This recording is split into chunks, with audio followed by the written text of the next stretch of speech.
Hi, it's Sherri from A Quilting Life, and I'm here with the June block of the month. I'm so excited. This is block number 6.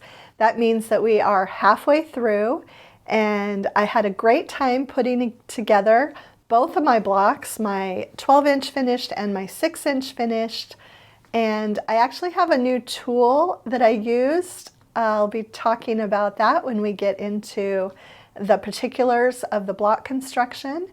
And so let's just go ahead and get started.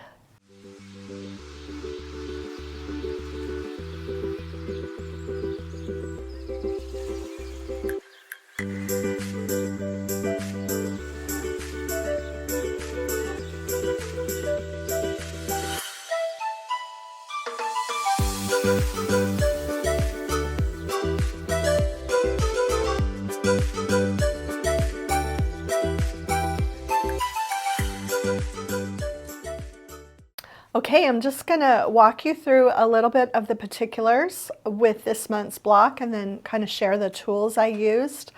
I mentioned last time that I was trying to decide on my churn dash border, and I did go with the dark blue. So I made this one really scrappy. With these blocks where I'm changing the colors of the outer churn dash, I really start with that first, and then I decide what colors to use in the middle. So decided that I wanted the red to make a contrast, and then red in the middle also, and then use the medium blue for the flying geese units. For my 12-inch blocks with the Seashore Drive, I went with my favorite low volume large floral for the center, and just that pop of the blue and then the yellow. Now you can see that I actually used 2 different fabrics in the small block, so you could easily do that in the large block too. This is how I had designed it originally on the pattern, and so I just went with that on this one. But if you wanted another pop of color in this larger block, you could definitely, use a different fabric for these 4 half square triangles. I'm going to turn it over and show you the pressing. You can see it doesn't really matter this center section. I press the large block in, I press the small block out. I did press toward the flying geese in both of my blocks, and this one looks like I pressed that seam open, but then I always press out toward the churn dash units on all 4 sides to make this part of the block just a little bit flatter. Okay, I'm going to show you, I did use a few tools for this week's block.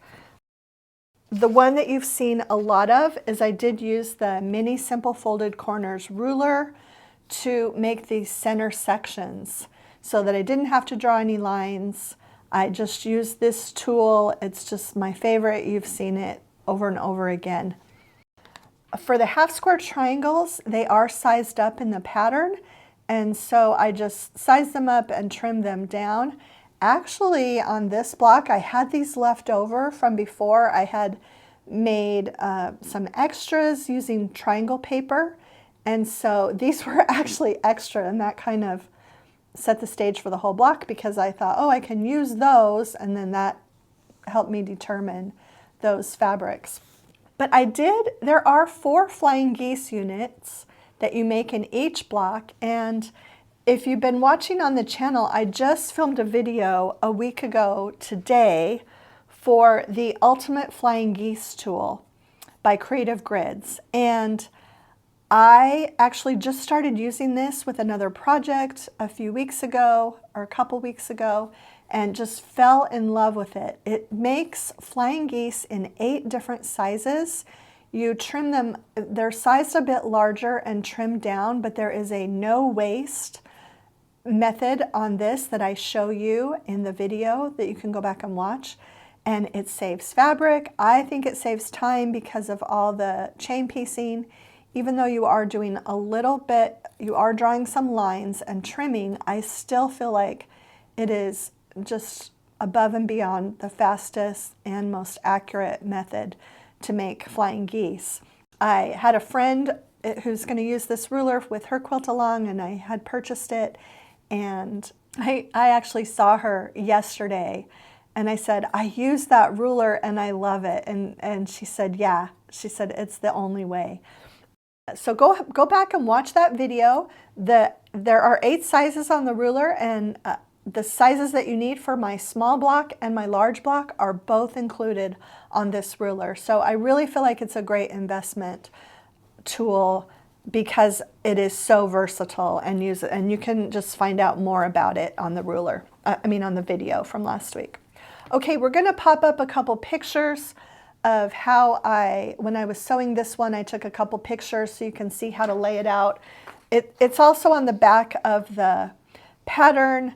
I sewed the flying geese for the top and the bottom row to the half square triangles, and I sewed the square and a square to the 2 flying geese. So it's laid out pretty well on the pattern, but I did take those pictures, so we've got them popped up right now on the screen. And really, it's just a fun block. The background in the flying geese kind of makes another square and a square, layout for you. And I hope you enjoy making this month's block. Everything will be linked in the description below. Okay, so that's it for the June block of the month. A really fun block to make with flying geese and half square triangles. Everything will be linked in the description below, including the new ruler that I told you about, and a link to my blog where you can go and get the pattern. And just a quick reminder to download all of the 22 patterns while they are there. They will only be available on the blog for free throughout 2022. If you enjoyed today's video, please share it with a friend, hit the like button, and subscribe to our channel if you haven't already. Thanks so much for stopping by.